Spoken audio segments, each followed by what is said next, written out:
Hello दोस्तों, नमस्कार। स्वागत है आप सभी का। देखिए, ये है आर्टिकल टॉपिक की क्लास और आर्टिकल्स की जितने भी मैं आज की क्लास में क्वेश्चंस कराऊंगा उनके जो भी कॉन्सेप्ट्स होते हैं वो भी मैं साथ के साथ समझाते हुए चलूंगा। और आर्टिकल के अंदर एक ऐसी चीज़ होती है जो जनरल क्लासेस में आपको देखने को नहीं मिलती है, आर्टिकल से जुड़ी हुई चीज़, और जिनसे सबसे ज़्यादा क्वेश्चन बन जाते हैं एग्जाम में, वो भी मैं आपको सेशन की शुरुआत में ही बताने वाला हूं। ठीक है, मतलब एक अच्छी सी चीज जो ज्यादातर क्वेश्चंस वहां से पूछे जाते हैं। ठीक है ना, तो चलो देखो, आर्टिकल्स जो होते हैं वो हमारे ए एन द तीन आर्टिकल होते हैं और ये तीनों ही आर्टिकल्स को आप डिटर्मिनर्स भी बोल सकते हो। ठीक है, और जो चीज मैं बता रहा था आर्टिकल टॉपिक के क्वेश्चंस लगाने से पहले मैं आपको एक चीज बताऊंगा, वो ध्यान से सुनो। ये क्या होते हैं, इनको हम कोलोकेशंस कहते हैं ग्रामर की भारी भरकम भाषा में। लेकिन आपको क्या है, शुद्ध हिंदी में पढ़ाई करनी है या इजी भाषा में तब पढ़ाई करनी है जो आपको इजीली समझ में आ जाए। तो हम इनको कहेंगे कुछ ऐसे फ्रेजेस जो आर्टिकल के साथ या आर्टिकल के बिना फिक्स रहते हैं। कुछ फ्रेजेस ऐसे होते हैं जिनमें आर्टिकल यूज होता ही होता है, और कुछ फ्रेजेस ऐसे होते हैं जिनमें आर्टिकल का यूज कभी नहीं होता। उनमें क्या होगा, एग्जाम में जब आपसे सवाल पूछेगा उसमें से कुछ ऐसे फ्रेजेस जिनमें आर्टिकल आता है उनमें से हटा देगा और जिनमें नहीं आता उनमें लगा देगा।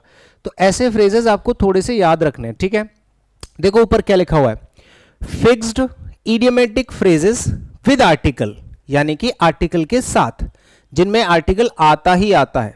यहां पे लिख लेना, जिनमें आर्टिकल आता ही आता है, जिनमें आर्टिकल, और सिर्फ ए और एन, द नहीं, ए एन आता है, जिनमें आर्टिकल ए और एन आता है, ऐसे फ्रेजेस। ठीक है, दिखाई दे रहा है, जिनमें आर्टिकल आता है। ठीक है दोस्त, वो फ्रेजेस सबसे पहले आप याद कर लो कौन कौन से भैया। देखो, जैसे मेक अ मिस्टेक है, सॉरी मेक अ नॉइज, ये आपने बहुत बार सुना होगा, मेक अ नॉइज। ठीक है, मतलब शोर करना, हल्ला गुल्ला करना, सुना है। इसमें आर्टिकल फिक्स रहता है, जबकि कॉन्सेप्चुअली अगर आप देखोगे ना तो ये गलत होना चाहिए, क्योंकि नॉइज एक अनकाउंटेबल नाउन होता है, अनकाउंटेबल नाउन। इससे पहले कभी आर्टिकल आते ही नहीं है। काउंटेबल नाउन होगा वो भी सिंगुलर, तो ही आर्टिकल ए और एन आ सकता है, अदरवाइज कहीं पे भी आर्टिकल ए और एन अनकाउंटेबल नाउन से पहले नहीं आ सकता, लेकिन यहां पर आ रहा है।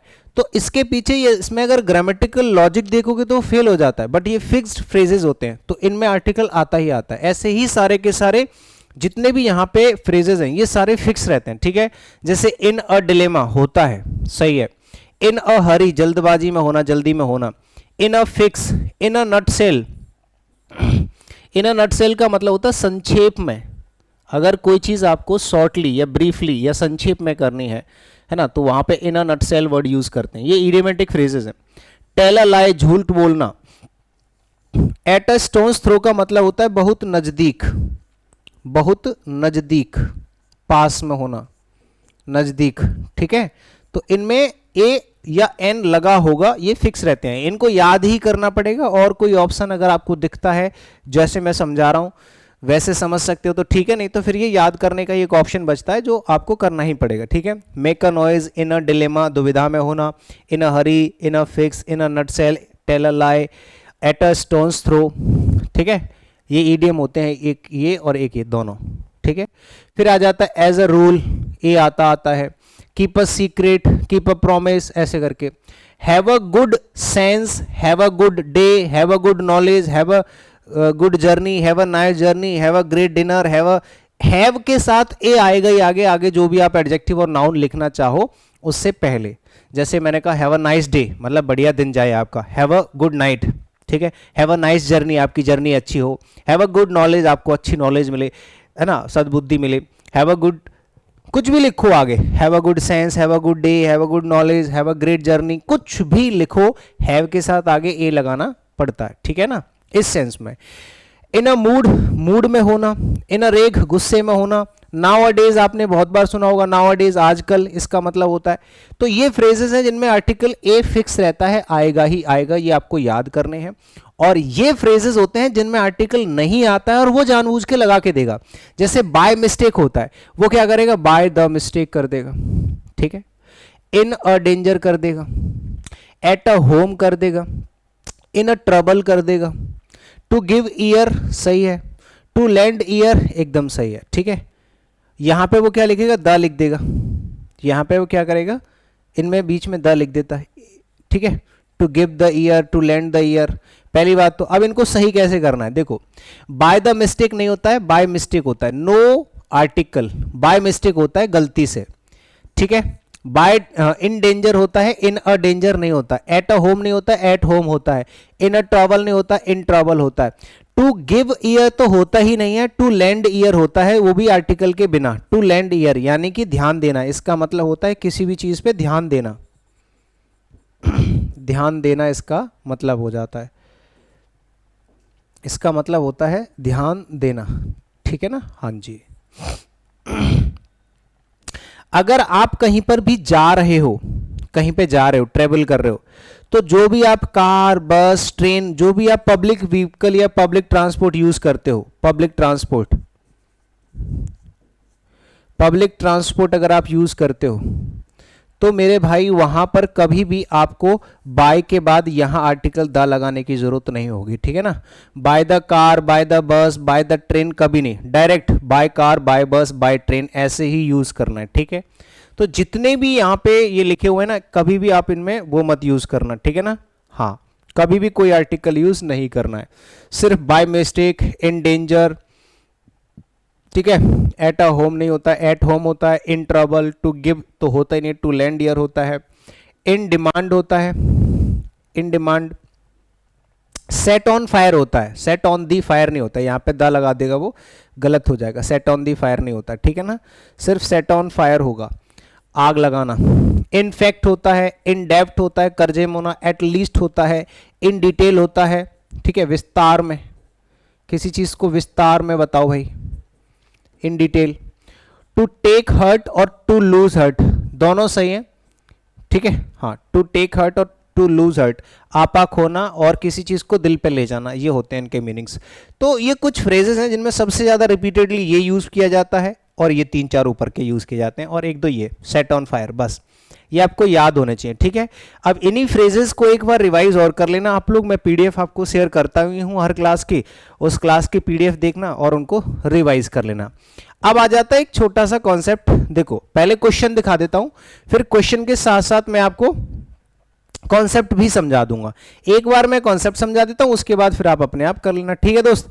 चलो तो पहले कॉन्सेप्ट समझा देता हूं। देखो, अगर आप कभी भी आर्टिकल ए और एन में कंफ्यूज हो रहे हो, ए और एन में, तो बहुत ही बेसिक सी चीज मैं यहां पे सिखा देता हूं, जो कि जनरली लोगों को आती भी है। अगर आर्टिकल है और इसके बगल वाला जो भी शब्द यहां पे लिखा हुआ है, इस वर्ड का जो साउंड है, साउंड, ठीक है, यहां पे लिख दो। एन को समझ लो, ये तो समझ में आ ही जाएगा। एन के बगल में जो भी शब्द लिखा हुआ है, उस शब्द का जो साउंड होता है ना भैया, साउंड, ठीक है, वो वॉवेल साउंड होना चाहिए, ठीक है। हाँ, कैसा साउंड होना चाहिए, वॉवेल साउंड होना चाहिए। कैसा होना चाहिए, वॉवेल साउंड, और वो भी हिंदी वाले वॉवेल, हिंदी वॉवेल साउंड होना चाहिए, ठीक है। बस ये कभी भी फेल नहीं होगा आपका। हिंदी के वॉवेल साउंड जैसा अगर कोई साउंड आता है किसी वर्ड का, उससे पहले आप एन लगा लेना। बाकी सब के साथ में आपको, या कॉन्सोनेंट के साथ में आपको क्या लगाना है, कॉन्सोनेंट साउंड। बहुत आसान है, बहुत आसान है। कॉन्सोनेंट साउंड है अगर किसी भी वर्ड का, तो आप वहां पे ए लगाओगे। मैं एग्जाम्पल देता हूं, हिंदी के वॉवेल साउंड जानते हो ना, हिंदी के वॉवेल कौन कौन से होते हैं बताओ सभी लोग। अ, आ, ए, ई, ओ, उ, ओ, औ, ठीक है, ए,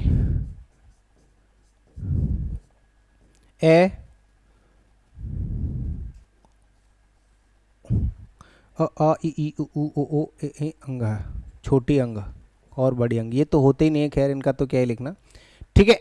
ये होते हैं आपके टोटल, है ना। ये अगर इनसे कोई भी साउंड मैच कर जाए किसी भी वर्ड का, तो उससे पहले आप लगा देना। जैसे मैं कहता हूं ऑरेंज, ठीक है, हमने लिखा ऑरेंज, ठीक है दोस्त, हमने लिखा ऑरेंज। अब ऑरेंज का साउंड आप इंग्लिश में मत देखो, हिंदी में देखो। हिंदी में इसका साउंड होता है ऑरेंज, ऐसे लिख लो। तो इसका जो फर्स्ट लेटर है ना, इसका जो फर्स्ट लेटर है, ये हिंदी के वॉवेल से मैच कर गया, ठीक है, तो आप यहां पे एन लगा दोगे, बस ऐसे समझना है। और ये बहुत आसान तरीका होता है और सबसे बढ़िया तरीका होता है, इफेक्टिव, जो कभी फेल नहीं होगा। बाकी जो आर्टिकल द आता है ना, द, जो आर्टिकल द होता है, ये हमेशा ऐसे नाउन से पहले यूज किया जाता है जो नाउन डेफिनिट होता है, जो नाउन डेफिनिट होता है, डेफिनिट नाउन। अगर यहां पे कोई डेफिनिट नाउन है तो यहां पे आर्टिकल डेफिनिट आर्टिकल द का यूज किया जाता है। डेफिनिट नाउन का मतलब होता है स्पेशल, स्पेशल, ठीक है, स्पेशल। डेफिनेट नाउन का मतलब होता है स्पेशल, जिसके जैसा और कोई ना हो, मतलब विशेष कह सकते हो। जब कोई चीज स्पेशल हो जाती है या विशेष हो जाती है, ठीक है, वहां पे आपको बस दा लगाना है। ए और एन का मैंने यहां पे बता दिया, बस यही चीजें हैं जो आपको याद रखनी है, ठीक है। फिर मैं कुछ चीजें एक्स्ट्रा बीच बीच में आएंगी, वो मैं बताते चलूंगा कि यहाँ पे द क्यों आ रहा है, यहाँ पे ए क्यों आ रहा है, यहाँ पे एन क्यों आ रहा है, ठीक है। कोई भी कॉन्सेप्ट आएगा बीच में मैं समझा दूंगा। तो चलो, आपके पास ऑप्शन है, जैसे यहाँ पे लिखा है टर्न टू डैश लेफ्ट, तो यहां पे लेफ्ट से पहले यहां पे आर्टिकल ए आएगा या एन आएगा या द आएगा, जो जल्दी से बताओ क्या आना चाहिए, और जो भी आएगा वो क्यों आएगा वो भी मैं बताऊंगा, ठीक है। चलो, तो देखो यहां पर मेरे भाई आएगा द, पर सर क्यों? यहां पे लेफ्ट कैसे डेफिनेट हुआ मैं बताता हूं। यहां पे ना तो ए आएगा ना एन आएगा, कुछ नहीं आएगा, यहां पे द इसलिए आ रहा है क्योंकि जब भी किसी भी डायरेक्शन का नाम लिखा हो, द प्लस डायरेक्शन या फिर नेम्स ऑफ डायरेक्शन ऐसे लिख लो। अगर किसी भी सेंटेंस के अंदर नेम्स ऑफ डायरेक्शन होंगे, नेम्स ऑफ डायरेक्शन यानी कि दिशाओं के नाम दिए होंगे, तो वहां पे आपको द का यूज करना ही करना है, ठीक है ना, ठीक है। हाँ, नेम्स ऑफ डायरेक्शन, दिशाओं के नाम से पहले द का यूज किया जाता है। अब यहां से आपको एक कॉन्सेप्ट ये समझ में आ जाएगा, दिशाओं के नाम अगर आगे लिखे हों, लेफ्ट राइट, है ना, ईस्ट वेस्ट नॉर्थ साउथ, सबसे पहले डेफिनेट आर्टिकल द का यूज किया जाता है। तो यहां पे लेफ्ट क्या है? एक दिशा है, एक डायरेक्शन है, ठीक है ना। हाँ, ये डायरेक्शन है तो डायरेक्शन के नाम से पहले दा लगा दिया। ऐसे करके आपको सवालों के जवाब देने हैं, ठीक है ना।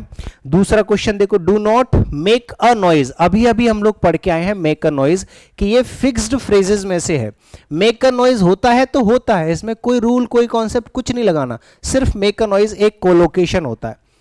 He can play on dash violin, यहां पे क्या आएगा सर? वायलिन से पहले डेफिनेट आर्टिकल द आएगा। क्यों? क्योंकि वायलिन क्या होता है? सितार होता है। सर ये सितार क्या होता है? ये एक वाद्य यंत्र होता है म्यूजिकल इंस्ट्रूमेंट, जिससे हमें बजाते हैं। जैसे गिटार है, गिटार बजाते हैं, ये क्या है? म्यूजिकल इंस्ट्रूमेंट है, ये वाद्य यंत्र है। ढोलक, तबला, तांसा, सितार, गिटार, ये सब क्या होते हैं? ये वायलिन वगैरह, ये सब क्या होते हैं? इंस्ट्रूमेंट्स होते हैं, म्यूजिकल इंस्ट्रूमेंट्स। तो उसके लिए भी आपको यहाँ पे डेफिनेट आर्टिकल द लगाना पड़ेगा। द किसके लिए भी आता है?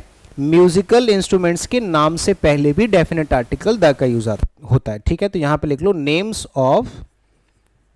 Of musical instrument, musical instruments, जो वाद्य यंत्र होते हैं, ठीक है, वाद्य यंत्र। तो वाद्य यंत्रों के नाम से पहले भी डेफिनेट आर्टिकल द का यूज किया जाता है। ये कॉन्सेप्ट नंबर 2 हो गया और ये कॉन्सेप्ट नंबर 1 हो गया, ठीक है भाई। हाँ, तो दो चीजें समझ में आ गई। अगर यहाँ गिटार होता तब भी हम द लगा देते, सितार होता तब भी हमने द लगा दिया, ठीक है। तो तीनों कॉन्सेप्ट, तीनों क्वेश्चन समझ में आ गए और बहुत सारी चीजें जो मैंने यहाँ पे सिखाई हैं वो भी आपको समझ में आ जाएंगी, ठीक है ना। आगे आ जाओ भाई। I shall be back in dash hour. अब देखो यहां पे आप, बहुत से लोगों को यह सिखा दिया जाता है कि वर्ड का फर्स्ट लेटर अगर वॉवेल होगा तो हम आर्टिकल एन लगाएंगे, लेकिन ऐसा नहीं है। आपको ऐसे नहीं पढ़ना, आपको बस इस वर्ड का साउंड क्या होता है? आर। इसका जो साउंड होता है आर होता है, ये इसका साउंड है। और आर का जो फर्स्ट लेटर है ना, वो वॉवेल है, ये वॉवेल है, हिंदी का वॉवेल, ठीक है ना। तो अब यहां पे आपको इसके नाम से पहले आपको आर्टिकल ए और एन में से एन लगाना पड़ेगा। देखा जाए तो यहाँ पे एच तो कॉन्सोनेंट है, फिर भी हमें यहाँ पे एन लगाना पड़ रहा है। तो ये हो जाएगा I shall be back in an hour, मैं 1 घंटे में वापस आ जाऊंगा, मैं 1 घंटे में वापस आ जाऊंगा। तो यहाँ पे बी वाला पार्ट सही हो जाएगा, ठीक है। It is dash unit of measurement. अब देखो यूनिट से पहले यहाँ पे ए आना चाहिए या एन, द तो नहीं आएगा, ठीक है। हाँ, द तो नहीं आएगा, यहां पे आपको क्या लगाना है, एन लगाना है या ए लगाना है। तो देखो अब देखने में तो ऐसा लग रहा है, देखने में कैसा लग रहा है, देखने में तो भैया ऐसा लग रहा है कि इसका जो फर्स्ट लेटर है वो वॉवेल है तो एन आना चाहिए, लेकिन नहीं, इसको आप लिखो हिंदी में, हिंदी में जैसे आप लिखोगे ना यूनिट, यूनिट। अब इस यूनिट में देखो य जो है ना, य, क्या ये वॉवेल है, हिंदी का वॉवेल नहीं, ये तो कॉन्सोनेंट है भैया, ये तो कॉन्सोनेंट हो गया। जब ये कॉन्सोनेंट है तो फिर यहाँ पे आर्टिकल सिर्फ ए आएगा, एन नहीं आएगा। Only A option is the correct answer. आगे बात समझ में। नेक्स्ट देखो नीचे वाला, he is dash honest man या ऑनेस्ट वर्कर। तो ऑनेस्ट को हिंदी में कैसे लिखोगे आप, ऐसे लिखोगे, ऑनेस्ट में तो ओ वॉवेल हो गया तो एन ऑनेस्ट हो जाएगा। बी वाले पार्ट में गलती, मतलब बी वाला ऑप्शन सही है इसका। तो यूनिट से पहले ए, ऑनेस्ट से पहले एन और आर से पहले भी एन आएगा। ठीक है, चलो इसका बताना, 3 सेंटेंसेस या 3 क्वेश्चंस आपके सामने और हैं। बताओ भाई, और याद रखना सिर्फ और सिर्फ क्वेश्चंस नहीं लगाने हैं, क्वेश्चंस के साथ साथ आपको यहां पे चीजें भी समझते हुए चलनी है। ठीक है, he is dash intelligent student. अब इंटेलिजेंट को लिख के बताओ भाई सब लोग, इंटेलिजेंट को आप कैसे लिखोगे हिंदी में, intelligent.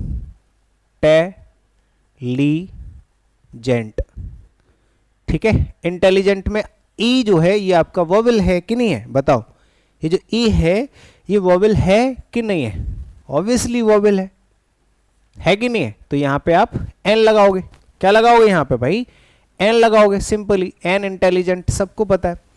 Mister Sinha is MP. अब देखो एमपी जो है ना, एमपी से पहले आप क्या लगाना पसंद करोगे, अरे सिंपल सी कहानी है, देखा जाए तो एम जो है वैसे कॉन्सोनेंट है, पी भी कॉन्सोनेंट है, लेकिन एम को जब आप ऐसे लिखोगे ना एम, तो यहां पे जो इसका पहला लेटर है ये आपका हो जाएगा वॉवेल, क्या हो जाएगा, वॉवेल हो जाएगा। ठीक है, तो आपको यहां पे एन ही लगाना पड़ेगा, एन एम पी करना पड़ेगा। ठीक है, हाँ नीचे देखो, गो अप डैश स्टेयर्स। अब यहां पे जो स्टेयर्स हैं वो तो नाउन है, और भैया सीढ़ियों की तरफ जाओ, लेकिन सीढ़ियों की तरफ अप मतलब ऊपर। ठीक है, ऊपर किसकी ओर भाई, सीढ़ियों की ओर। तो एक तरीके से ना ये डायरेक्शन शो कर रहा है, क्या, एक डायरेक्शन या दिशा बता रहा है कि सीढ़ियों की तरफ ऊपर जाओ। तो दिशा के लिए हमने यहां पर अभी अभी पढ़ के आए हैं, दिशा के लिए हमें डेफिनेट आर्टिकल द का यूज करना चाहिए। Go up the stairs, stairs की तरफ जाओ। और अगर आप ए और एन लगाना भी चाहो ना खुद से तो भी नहीं लगा सकते यहां पे, पता है क्यों, क्योंकि यहां पे अगर मान लीजिए आपने ए या एन में से कुछ भी लगाया तो इनके बाद जो भी आप नाउन लिखोगे वो सिंगुलर नाउन होना चाहिए, singular countable noun only, singular plus countable, singular plus countable noun होना कंपलसरी है। यहां तो ये प्लूरल नाउन है तो वैसे भी एलिमिनेट कर सकते हो, ये जो स्टेयर्स है ये तो प्लूरल नाउन है, और प्लूरल नाउन से पहले तो वैसे भी आप आर्टिकल ए और एन नहीं लगा सकते। और इसका दूसरा तरीका ये है कि डायरेक्शन, वो बोल रहा है कि भैया गो अप दी स्टेयर्स, मतलब सीढ़ियों पे जाओ लेकिन ऊपर की तरफ, गो डाउन दी स्टेयर्स नहीं, गो अप दी स्टेयर्स, या गो डाउन दी स्टेयर्स भी बोलोगे तब भी दा लगाओगे। ठीक है ना। उम्मीद करते हैं ये तीनों सवाल आपके बहुत अच्छे से क्लियरली समझ में आ जाएंगे। Switch on dash light. अब देखो लाइट एक पर्टिकुलर नाउन है, पर्टिकुलर नाउन यानी कि डेफिनेट नाउन हो गया, डेफिनेट नाउन हो गया। ये कैसे सर, आपको कैसे पता, अरे वो लाइट ऑन करने के लिए बोल रहा है, पंखा ऑन करने के लिए नहीं बोल रहा है। तो यहां पे लाइट आपका क्या है, पहली बात तो ये डेफिनेट नाउन है तो द आएगा, ए और एन आएगा नहीं। दूसरा तरीका ये है कि लाइट जो है ना, light, switch on the light, light को अगर देखा जाए तो ये अनकाउंटेबल नाउन होता है, वैसे भी लाइट प्रकाश होता है, लाइट का क्या होता है, प्रकाश होता है, और प्रकाश तो अनकाउंटेबल है तो इससे पहले तो ए और एन वैसे भी नहीं आ सकते। ठीक है, he is now dash old man, dash old man, इसको पढ़ना, ओल्ड, ओल्ड, ओल्ड, ओल्ड में पहला लेटर कैसा होता है बताओ सभी लोग, ओल्ड में पहला लेटर कैसा है, vowel.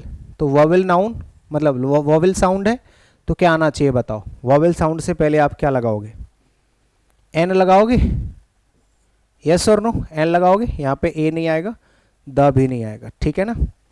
It is dash hours distance, it is dash hours, hours 1 घंटे का रास्ता है, आवर्स आवर्स आवर्स, तो एन आवर्स नहीं होगा, it is an hours distance from here, यहां से सिर्फ 1 घंटे का रास्ता है, ऐसे करके बोलते नहीं।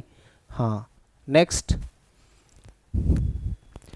2 men, 2 men were seen in an old car, एक पुरानी कार में 2 लोग देखे गए हैं, 2 लोग देखे गए हैं। Why do you want, why do you want days leave, कितने दिन की छुट्टी बताओ, 1 दिन की छुट्टी, अ डेज लीव। देखो पहली बात तो यहां पे डे सिंगुलर नाउन है, डे सिंगुलर नाउन है, ठीक है, सिंगुलर है, तो यहां पे द तो हम लगाएंगे नहीं, वैसे भी कॉमन नाउन है, सिंगुलर प्लस कॉमन नाउन है, कॉमन नाउन है तो कॉमन नाउन से पहले वैसे भी द नहीं आ सकता, द तो आएगा ही नहीं। अब यहां पे आ सकता है या तो ए या तो एन। अब डे का साउंड कैसा भैया, डे, ये तो कॉन्सोनेंट है तो यहां पे ए आएगा, एन भी नहीं आएगा। तो why do you want a days leave, क्यों चाहते हो तुम 1 दिन की छुट्टी, ठीक है दोस्त। नेक्स्ट, डैश सिक डॉग, एक बीमार कुत्ता डाइड यस्टरडे, कल मर गया। तो देखो यहां पे आप दोनों लगा सकते हो, ऐसे सेंटेंसेस में अगर कोई कुत्ता है बीमार है तो द भी लगा सकते हो, अ भी लगा सकते हो, ठीक है। वैसे यहां पे द लगाओगे वो ज्यादा सही है, द सिक डॉग, क्यों, क्योंकि यहां पे वही कुत्ता है जो बीमार था, the sick dog died yesterday, जो बीमार कुत्ता था वो कल मर गया। यहां पे हर एक कुत्ते की बात नहीं हो रही है, इंडेफिनिटली जब बात करते हैं तो ए और एन आता है, डेफिनेट नाउन होता है तो द आता है। Do not be in such अ हरी, सच अ हरी होता है, अभी अभी पढ़ के ना, इन a hurry, in a hurry, in a हरी। अब हरी से पहले यहां पे सच लगा सकते हो, इन सच अ हरी, बिल्कुल ठीक है, तो यहां पे ए हरी हो जाएगा। फिक्स्ड फ्रेजेस में से एक है जो शुरुआत में सिखाए थे मैंने, जो फिक्स्ड फ्रेजेस मैंने शुरुआत में सिखा दिए थे उन्हीं में से है ये। ड्राई दीज बूट्स, इन बूट्स को सुखा दो, dry these boots in dash sun. अब देखो बहुत से लोग ना यहाँ पे अपने हिसाब से कुछ ना कुछ भरते आ रहे होंगे, स्पेशली बहुत से लोग यहाँ पे ना द लगा रहे होंगे, in the sun, in the सन, क्योंकि एक कॉन्सेप्ट मैं यहाँ पे सिखा देता हूँ जो कि कॉन्सेप्ट होता है, हमेशा ध्यान रखना, जो भी एक कॉन्सेप्ट यहाँ पे लिखा रहा हूँ सब लोग लिखना, जितने भी सेलेशियल बॉडीज होती हैं द का यूज किया जाता है names of celestial bodies, names of celestial bodies. अच्छा ये सेलेशियल बॉडीज क्या होते हैं, ये होती हैं खगोलीय पिंड, सेलेशियल बॉडीज, ये अच्छी चीज है ध्यान से सुनना, ठीक है, ये होते हैं खगोलीय पिंड।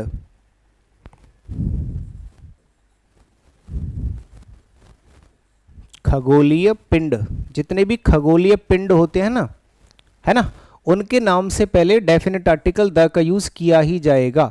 सेलेशियल बॉडीज, अच्छा खगोलीय पिंड कौन कौन से होते हैं मैं लिख देता हूं, जैसे कि सन, ठीक है, मून, अर्थ, जुपिटर, नेपच्यून, ये सब, ठीक है, इन सब से पहले डेफिनेट आर्टिकल द का यूज किया जाता है, the moon, the sun, the earth, ठीक है।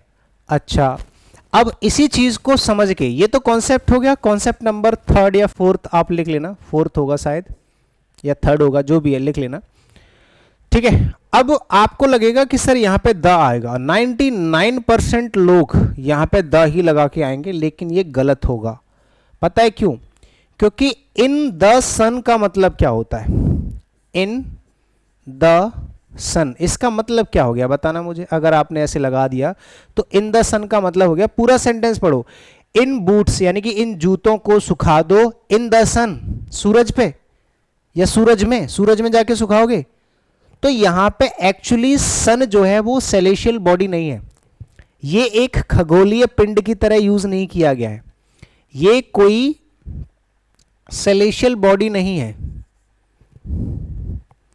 ये कोई खगोलीय पिंड यहां पर खगोलीय पिंड की तरह यूज नहीं किया गया है।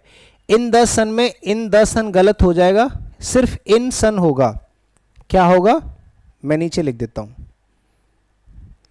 इन सन। ये एक फ्रेज होता है, एडवर्बियल फ्रेज होता है, एडवर्बियल फ्रेज, यानी कि ये एडवर्ब का काम करेगा,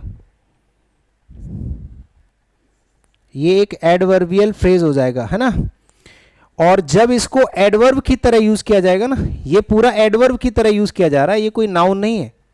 सन को जब आप नाउन की तरह यूज करोगे तो दा लगाओगे, ये एडवर्ब है। इन सन का मतलब होता है धूप में, इसका मतलब होता है धूप में, यानी कि बूट्स को सुखा दो धूप में।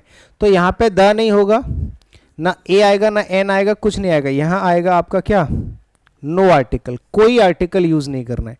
तो इसका जो आंसर हो जाएगा ना वो हो जाएगा डी, डी वाला पार्ट जो है इसका सही जवाब होगा, ठीक है ना।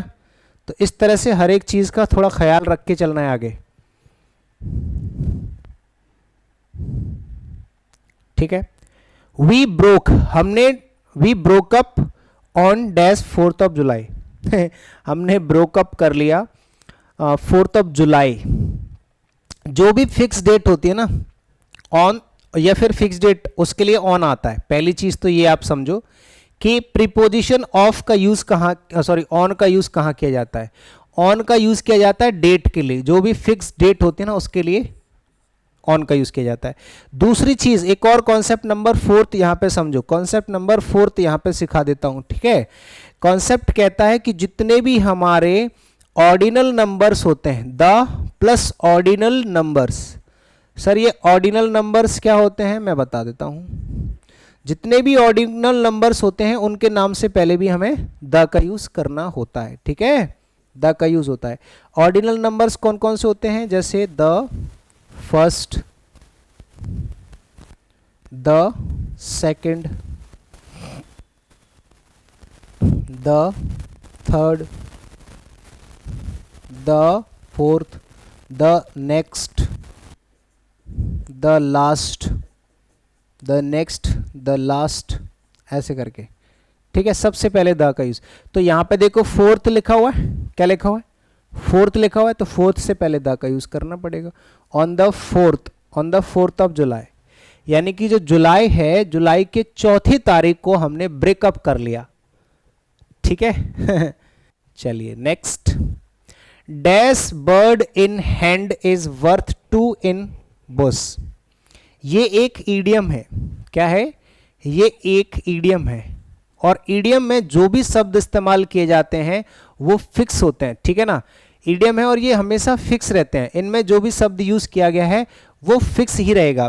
यानी कि यहां पे आपको आर्टिकल यूज करना है। तो देखो इसका ये एक कहावत होती है, कहावत यानी कि ईडियम यानी कि मुहावरा होता है कि सुनो, अगर आपके हाथ में एक नौकरी है या आपके हाथ में एक पक्षी है और आपको झाड़ी में 2 दिखाई दे रहे हैं, तो झाड़ी के अंदर 2 पक्षियों से अच्छा है आपके हाथ में एक। क्यों, क्योंकि अगर आप इसे छोड़ दो और उन 2 के पीछे भागो तो हो सकता है वो झाड़ी के अंदर है, आप उनको निकाल ही ना पाओ, निकालो हो सकता है तब तक वो उड़ जाए, ठीक है। तो उन 2 से बढ़िया एक है, ये कम से कम आपके पास है तो सही। ऐसे ही अगर आपसे कोई कह दे कि सरकारी नौकरी आपकी लगी है, उसे छोड़ दो, मैं आपको 2 नौकरी दिलवाऊंगा। अरे भैया दिलवाऊंगा, अभी हाथ में एक है ऑलरेडी, वो भी सरकारी नौकरी, आप डबल नौकरी दिलवाने से बढ़िया तो मैं एक ही ठीक है मेरे पास। तो अ बर्ड इन हैंड, एक पक्षी या एक चिड़िया आपके हाथ में है और झाड़ी में 2 है, उनसे बढ़िया ये है, ठीक है। तो आर्टिकल ए हो जाएगा। These pencils cost, in pencils की जो कॉस्ट है वो है 1 रुपी डैश डजन, यानी कि 1 रुपए में 1 दर्जन, तो अ डजन हो जाएगा, ठीक है। 1 रुपी अ डजन, 1 रुपए 1 दर्जन, ठीक है। 1 रुपी अ डजन, ₹1 का 1 दर्जन है। आई बात समझ में? Dash minute you came he rain of, अगर तुम, अच्छा, dash minute you came he rain of, a minute you came he rain of, बताओ इसमें क्या लग रहा है आपको सोच के। देखो इसमें ना ये थोड़ा अलग सवाल है, इसको समझो, ये अलग चीज़ है, ये पूरा का पूरा मैं आपको अलग से समझाऊंगा, ये पार्ट नहीं है आपका। इसको समझने के लिए आपको थोड़ा सा दिमाग एक्स्ट्रा लगाना पड़ेगा। तो अ मिनट यू केम, ठीक है, ही रेन ऑफ, इसको आप छोड़ दो। ये ऐसा नहीं है कि कठिन सवाल है, इसके पीछे जो कॉन्सेप्ट होगा उसमें कम से कम 10 मिनट लग जाएंगे, और ये बियॉन्ड टॉपिक है, ये दूसरे टॉपिक एडजेक्टिव टॉपिक भी पढ़ना पड़ेगा तब ये पूरा समझ में आएगा। तो इसको छोड़ देते हैं, ठीक है ना। हाँ, इसको अभी नहीं करते, जब एडजेक्टिव के क्वेश्चन कराऊंगा तो ऐसा क्वेश्चन डाल दूंगा उसमें, ठीक है। Ink is dash useful article, अब बताओ इंक जो है वो एक यूजफुल आर्टिकल है, तो ए आएगा या एन आएगा या द आएगा। देखो पहली बात, द तो नहीं आएगा, क्यों? क्योंकि यूजफुल आर्टिकल्स तो बहुत सारे होते हैं, इंक भी होता है और इंक के अलावा भी बहुत सारी चीज़ें होती हैं जो हमारे यूजफुल होते हैं, लेकिन उनमें से एक इंक भी है, यानी कि बहुत सारी चीज़ों में से जब किसी एक की बात करते हैं तो वहाँ आर्टिकल इंडेफिनिट आर्टिकल आता है, ए और एन में से कुछ, ठीक है। तो द तो नहीं आएगा। अब ए और एन में से क्या आएगा वो तो आराम से आप चेक कर सकते हो। यूजफुल को लिख के देखो हिंदी में, यूजफुल, यूजफुल। अब यूजफुल लिखोगे तो यूज में जो य है वो तो वॉवेल है नहीं, ये तो कॉन्सोनेंट है। अब जब ये कॉन्सोनेंट है तो आपको फिर यहां पे क्या लगाना चाहिए बताओ? अयूजफुल लगाना चाहिए, एन तो नहीं आएगा, तो ए ऑप्शन इसका सही जवाब हो जाएगा। The Ganges is dash sacred river, मतलब जो गंगेज यानी कि जो गंगा है वो एक पवित्र नदी है, जो गंगे है वो एक पवित्र नदी है। तो आप कैसे बनाओगे बताओ इसमें? अ सैक्रेड रिवर लगाओगे या द लगाओगे? द गंगे तो ठीक है, किसी भी रिवर के नाम से पहले, ये आपका 5वां कॉन्सेप्ट हो जाएगा, ठीक है। Concept number 5, the plus names of river, the plus names of river, names of river, names of ocean, names of sea, names of river हो गया, ओशियन हो गया, सी हो गया, desert, names of historical buildings, historical buildings, या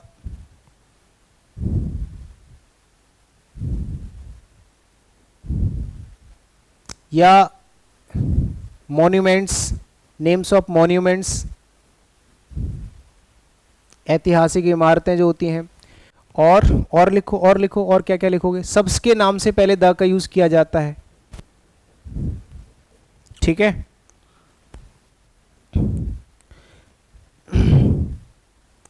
political parties के नाम से भी पहले आप द का यूज कर सकते हैं, political parties, names of mountain ranges भी यूज कर सकते हो, माउंटेन रेंजेस, माउंटेन रेंज, जो पर्वत श्रृंखलाएं होती हैं उनके नाम से पहले भी द का यूज कर सकते हैं।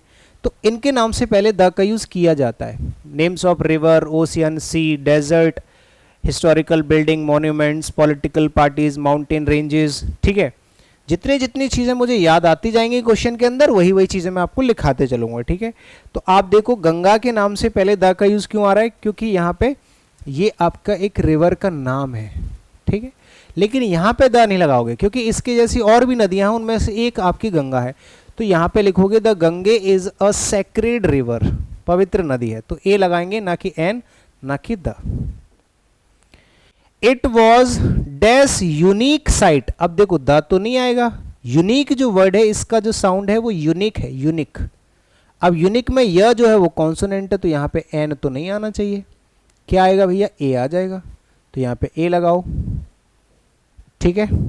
Next, put off the light, अभी अभी सिखा के आया हूं, पुट ऑफ द लाइट मतलब लाइट बुझा दो, स्विच ऑन द लाइट मतलब लाइट जला दो, ठीक है।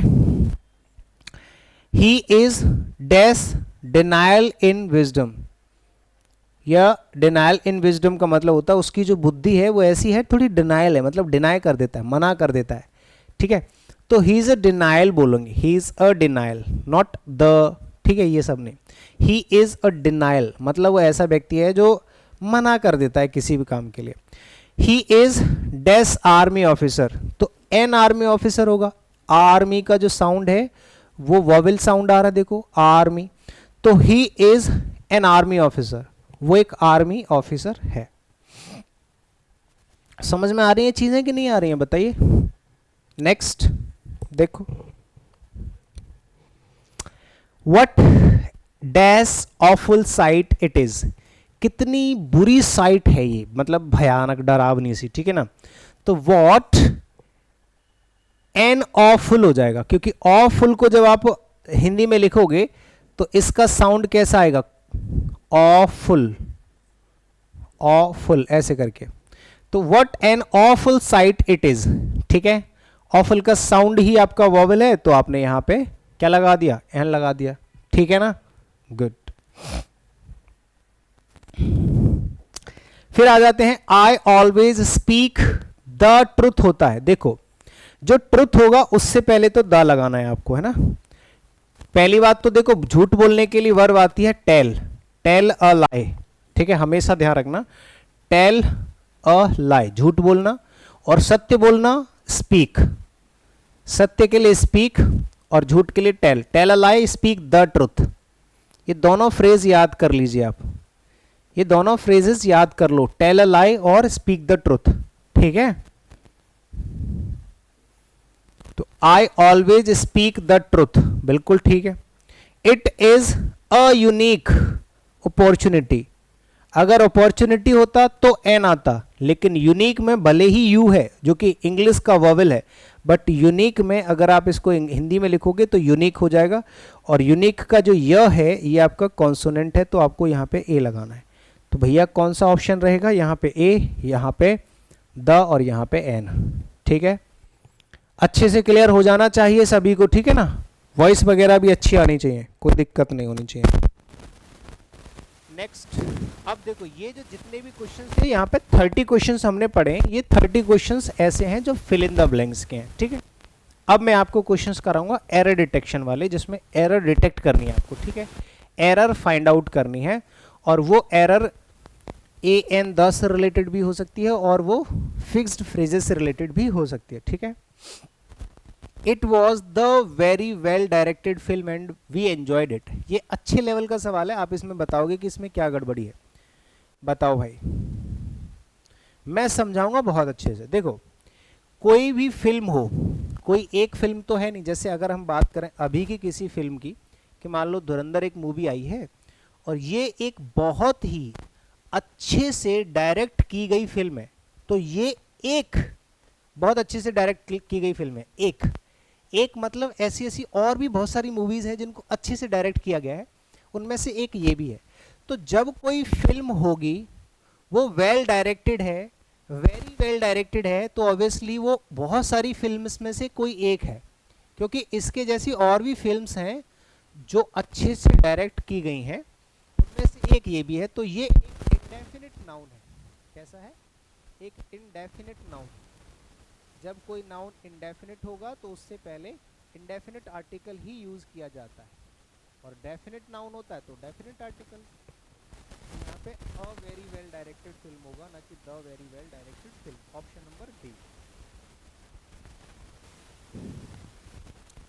Did Pintu a get job, sorry a get, अरे did Pintu get job he applied for, हाँ, क्या पिंटू को वो जॉब मिल गई जिसके लिए उसने अप्लाई किया था।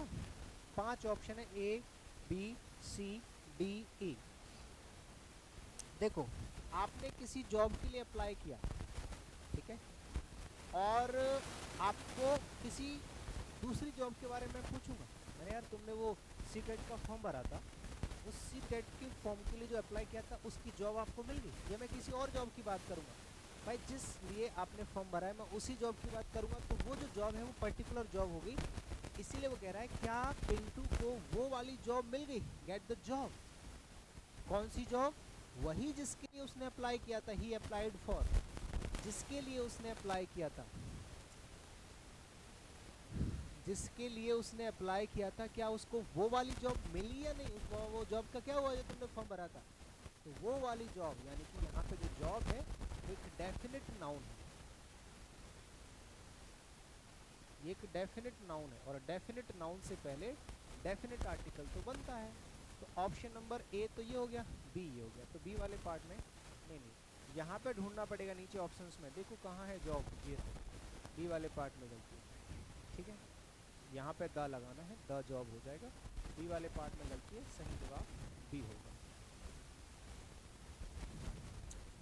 Antique diamond necklace was stolen from, देखो यहाँ पे जो एंटीक डायमंड नेकलेस था वो चोरी हो गया है, तो यहाँ पे एन एंटीक डायमंड होगा या द एंटीक डायमंड होगा, बताओ भाई। एन एंटीक, यहाँ पे इसका जो साउंड जाएगा वो एंटीक, एंटीक, तो an antique, an antique diamond necklace, एक बहुत ही एंटीक मतलब यूनिक, एक तरीके से बहुत ही स्पेशल डायमंड नेकलेस था जो म्यूजियम से चोरी हो गया। ऐसे ऐसे और भी एंटीक डायमंड हो सकते हैं, वैसे एक ये भी था, तो एन एंटीक डायमंड हो जाएगा, यहाँ पे एन लगाना पड़ेगा, ऑप्शन नंबर सी इसका सही जवाब, ठीक है ना। Next, Athens was a most luminous of all the states, देखो ये आपका कॉन्सेप्ट नंबर 6 हो जाएगा, कॉन्सेप्ट नंबर 6 सीखो। क्वेश्चंस तो बहुत सारे कर लिए हमने, ठीक है, लेकिन क्वेश्चंस के साथ साथ कॉन्सेप्ट, अगर किसी सेंटेंस में कोई भी सुपरलेटिव डिग्री आ जाती है, क्या आ जाती है मेरे प्यारे दोस्त? सुपरलेटिव डिग्री, तो सुपरलेटिव डिग्री से पहले आपको डेफिनेट आर्टिकल द लगाना है। सुपरलेटिव डिग्री मतलब ईएसटी या फिर मोस्ट से पहले द का यूज़ किया जाता है, तो यहाँ पे मोस्ट ल्यूमिनस मतलब ये सुपरलेटिव डिग्री हो गई, तो आपको आर्टिकल ए नहीं द लगाना पड़ेगा, the most luminous, the most luminous, option number D, ठीक है दोस्त। नेक्स्ट देखो, Sunil refused to attend the meeting of association on Saturday. अब देखो मुझे आप जवाब देना, जैसे जैसे मैं पूछूँ आपका आंसर अपने आप मिल जाएगा, मुझे जवाब दो कि यहाँ पे किसने मीटिंग के लिए मना किया? सुनील ने। अच्छा उसने क्या किया? मना किया। किस लिए मना कर दिया? अटेंड करने के लिए। सुनील ने रिफ्यूज कर दिया, मतलब सुनील ने मना कर दिया, क्या करने के लिए? अटेंड करने के लिए। क्या चीज़ अटेंड करने के लिए मना करी बताओ? आपने कहा सर मीटिंग अटेंड करने के लिए, बिल्कुल ठीक है, मीटिंग एक डेफिनेट नाउन हो गया। अभी नहीं बताएंगे कि ये डेफिनेट नाउन है। अब मुझे बताओ कि ये जो मीटिंग से पहले दा लगा हुआ है, क्या ये सही है? सही है, बट क्यों? क्योंकि ये मीटिंग है, बट मीटिंग तो दुनिया में बहुत सारी होती है, उससे पहले दा कैसे आ जाएगा? नहीं सर, मीटिंग तो दुनिया में बहुत सारी होती है, बट सुनील ने सिर्फ एक ही मीटिंग के लिए मना किया है। कौन सी मीटिंग? वही जो उनकी एसोसिएशन में मीटिंग हो रही थी। कौन से एसोसिएशन में? अरे वही एसोसिएशन जिसका वो मेंबर है। भाई मान लो एक एसोसिएशन है, मैं उसका मेंबर हूँ, तो मैं किस मीटिंग के लिए मना करूँगा? दुनिया की सारी मीटिंग के लिए नहीं, मैं उसी मीटिंग के लिए मना करूँगा जिसका मैं मेंबर हूँ और जिसकी मीटिंग होने वाली है। लेकिन मीटिंग किसकी होगी? एसोसिएशन की। कौन से एसोसिएशन की? एसोसिएशन तो दुनिया में बहुत सारे हैं। अरे वही एसोसिएशन जिसका मैं मेंबर हूँ, यानी कि यहाँ पे सब कुछ डेफिनेट है, सब कुछ स्पेशल है। वही एसोसिएशन जिसका सुनील मेंबर है, और वही मीटिंग जिस एसोसिएशन की मीटिंग होने वाली है। तो एसोसिएशन भी यहाँ पे डेफिनेट हो गया और मीटिंग भी डेफिनेट हो गई, तो यहाँ पे भी द आएगा और यहाँ पे भी द।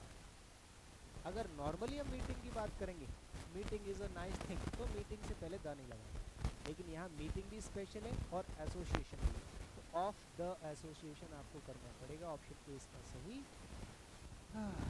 जवाब। The sea has become an chief dumping ground. An chief कैसे हो जाएगा? चीफ चीप, चीप च च एन कैसे आ जाएगा, ए चीफ डंपिंग ग्राउंड हो जाएगा। जो समुद्र है वो बहुत ही छोटे लेवल का, तुच्छ से लेवल का कचरे का ढेर हो गया, या कचरे का डस्टबिन हो गया एक तरीके से। एन चीफ नहीं, अ चीफ डंपिंग ग्राउंड बोल सकते, कोई भी वहाँ पे कूड़ा फेंक के चला जाएगा। 4 FOUR 4 of earliest civilisations of the world. देखो वर्ल्ड एक नेचुरल वर्ड है, नेचुरल ऑब्जेक्ट है, तो उससे पहले द तो आएगा ही आएगा। ऑफ से पहले सिविलाइजेशंस से पहले सुपरलेटिव डिग्री है, इससे पहले भी द का यूज करना पड़ेगा। 4 of the earliest civilisations, earliest क्या है, सुपरलेटिव डिग्री, अभी पढ़ा के आया हूँ, तो यहाँ पर डेफिनेट आर्टिकल द का यूज करना पड़ेगा। मतलब जो शुरुआती सिविलाइजेशंस थी उनमें से 4 सिविलाइजेशंस की बात हो रही है ऑफ द वर्ल्ड, संसार की, were located on the banks of near large rivers. C वाले पार्ट में गलती है, सी आंसर हो गया। फिर से वही सवाल है, अ टॉलेस्ट मैन, ये नाउन है और उस नाउन से पहले जो एडजेक्टिव है उसकी सुपरलेटिव डिग्री EST लगा हुआ है, तो इससे पहले भी डेफिनेट आर्टिकल द का यूज करना पड़ेगा। बहुत सिंपल है, अ नहीं द का यूज हो जाएगा, द टॉलेस्ट मैन। ठीक है, नेक्स्ट आगे, नेक्स्ट, डू यू माइंड, क्या तुम बुरा मान जाओगे, लेंडिंग मी, मुझे देने के लिए, do you mind lending me your book for AR, 1 घंटे के लिए, अगर आप बुरा ना मानो तो 1 घंटे के लिए आप मुझे अपनी किताब उधार दे दोगे। अरे भैया आर का जो साउंड है वो वॉवेल साउंड है, तो NR होगा फॉर एन आर, 1 घंटे के लिए, फॉर NR होगा, फॉर AR नहीं होगा। ठीक है, next, the captain scored a century, captain ने स्कोर किया है a century in a second innings, in a second inning. ये जो सेकंड है वो क्या है, ऑर्डिनल नंबर, नहीं समझ में आया, ordinal number, ordinal number, ordinal numbers जानते हो ना, first, second, third, fourth, fifth, इन सबसे पहले डेफिनेट आर्टिकल द का यूज करना होता है। ठीक है, तो सेकंड से पहले ए की जगह द का यूज करना है। बी वाले पार्ट में गलती है, जहाँ ए है वहीं गलती होगी, सेकंड वाले मत कर देना, सेकंड से पहले द आएगा तो डी वाले पार्ट में लगा के आ जाना।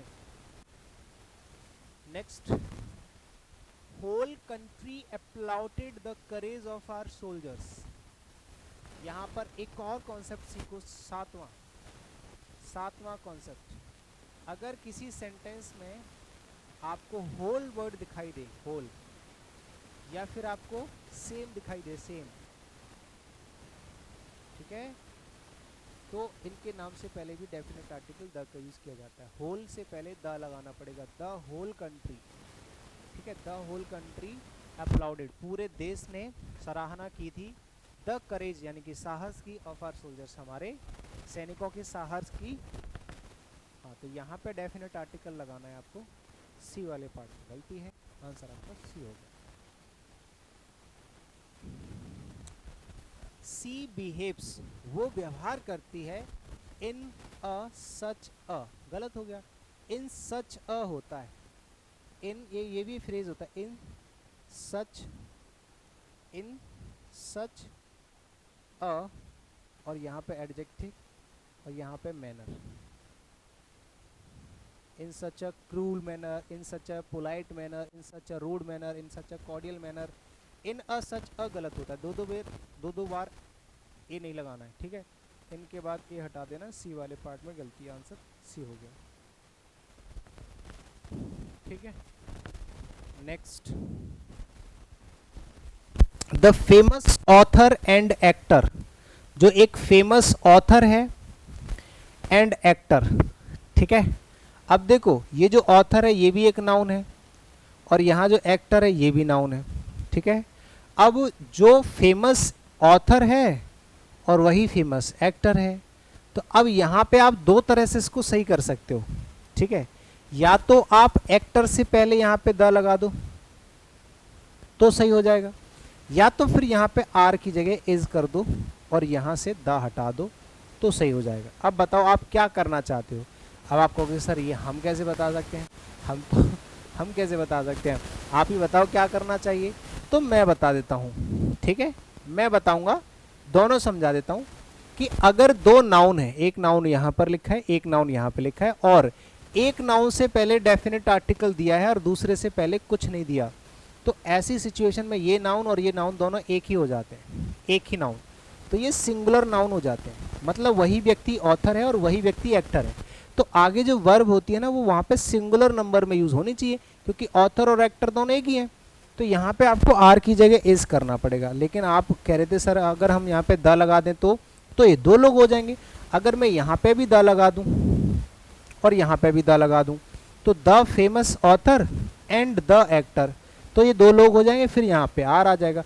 तो सर हम ये भी तो कर सकते हैं कि बी वाले पार्ट में गलती कर दें। फिर मैं कहूँगा कि नहीं, अगर दोनों जगह गलती कर सकते हो तो हम एक चीज़ फॉलो करते हैं। कौन सी? वो हम फॉलो करते हैं left to right. Left to right मतलब लेफ्ट में अगर सारी चीज़ें सही पॉसिबल हैं, लेफ्ट में अगर सारी चीज़ें सही हैं तो आगे सही करते हैं, मतलब आगे की चीज़ों को सही करेंगे। लेफ्ट में अगर सब कुछ सही होते होते जा रहा है, आगे जो चीज़ गलत होगी हम उसको सही करेंगे, ठीक है। लेफ्ट टू राइट चलते हैं हमेशा, तो जो भी गलती होगी वो हम यहाँ पे करेक्शन करेंगे, ना कि यहाँ पे, ठीक है। तो आगे अगर ये सब चीज़ सही है, अगर आगे यहाँ इज लगा होता, मान लो यहाँ पे पहले से ही इज लगा होता, तो हम यहाँ द लगाते जानबूझ के, ठीक है ना, या फिर नहीं लगाते, मतलब सेंटेंस फिर तो सही हो जाता, बट लेफ्ट टू राइट चलते, इतना ध्यान रखना। The prime minister holding is the important, ये तो पूरा सेंटेंस ही गलत है, मतलब सेंटेंस गलत है लेकिन अलग तरीके से, इसमें गलती है। देखो कभी भी मेन वर्ब पहले आती है, कभी भी मेन वर्ब पहले आती है और हेल्पिंग वर्ब बाद में आती है, या हेल्पिंग वर्ब पहले आती है मेन वर्ब बाद में आती है, ऐसे ही तो होता है। तो यहाँ पे ये गलत नहीं हो गया, ये हो जाएगा is holding. The prime minister is holding the important, और द की जगह एन लगाना पड़ेगा, एन इम्पॉर्टेंट मीटिंग, क्योंकि मीटिंग्स तो बहुत सारी करते हैं वो, उनमें से एक इम्पॉर्टेंट मीटिंग ये रही थी जिसका काम था टू रिव्यू करना the security and safety of doctors working in government hospitals. जो गवर्नमेंट हॉस्पिटल्स में जितने भी काम करते हैं वर्कर्स, उनकी हेल्थ यानी कि उनकी सेफ्टी और सिक्योरिटी को लेके एक इम्पॉर्टेंट मीटिंग वो होल्ड कर रहे थे। तो ये वाला पार्ट पूरा का पूरा गलत है। सबसे पहले इज आ जाएगा, फिर होल्डिंग आ जाएगा, फिर द भी आ जाएगा, द की जगह एन आ जाएगा, ये होगा। डी वाले पार्ट में गलती है। एक और क्वेश्चन हम लोग करेंगे, लास्ट क्वेश्चन है, ठीक है, ये 15। Does an English examination begin eight 10 o'clock? तो यहाँ पे कोई भी एग्जामिनेशन होगा वो पर्टिकुलर ही होता है, चाहे इंग्लिश का एग्ज़ाम हो, चाहे मैथ्स का हो, चाहे किसी और का हो, जो भी है किसी भी सब्जेक्ट का एग्ज़ाम एक ही होता है, डेफिनेट होता है। तो डज द इंग्लिश एग्जामिनेशन, क्या इंग्लिश एग्जामिनेशन 10 बजे स्टार्ट होता है? तो ऑप्शन नंबर डी इसका सही जवाब। अब देखो आज की क्लास में हमने शुरू से लेके अब तक अगर हम देखें तो क्या क्या पढ़ा है, आराम से देख सकते हो। शुरुआत में मैंने कोलोकेशंस बताए और 30 आपको फिल इन द ब्लैंक्स के सवाल कराए। उसके बाद में आपको लगभग 15 क्वेश्चंस ऐसे हैं जो मैंने एरर डिटेक्शन के कराए, ठीक है ना। तो आर्टिकल की बहुत सारी कन्फ्यूजन्स आपकी दूर हो चुकी होंगी, ठीक है। और इसके आगे का जो भी सीखने सिखाने वाली प्रक्रिया होगी, कुछ भी आपको सीखना है, कुछ और अच्छा सा बढ़िया सा यूज़फुल सा लेके आपके जो एग्ज़ाम से रिलेट करता होगा, ठीक है, वो चीज़ मैं अगली क्लास में फिर से लेकर के हाजिर हूँगा। तब तक के लिए बहुत बहुत शुक्रिया। उम्मीद करता हूँ कि जो आर्टिकल टॉपिक है उसमें से आज इस क्लास में बहुत सारी चीज़ें आपको सीखने को मिली होंगी, ठीक है, और छोटी छोटी चीज़ें यही आपके काम आने वाली हैं, ठीक है। और भी अगली क्लासेस में बहुत कुछ सिखाने की कोशिश करूँगा, ठीक है। अभी के लिए इतना बहुत है। Thank you so much, take care, जय हिंद, शुक्रिया।